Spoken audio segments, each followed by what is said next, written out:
மரபு அரிசி ரகங்கள்லேயும் சிறுதானியங்கள்லேயும் நிறைய உருண்டை ரகங்கள் பண்ணுறோம். இனிப்பு உருண்டை நெய் சேர்த்து. இப்போ இது பார்த்திங்கன்னா சத்து மாவில் நெய் உருண்டை.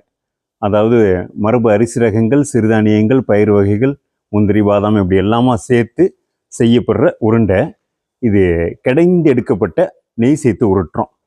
இது ஒரு காலையில் ஒரு 2 இது சாப்பிட்டாக்க மிக ஆற்றல் தரக்கூடியதாக இருக்கும்.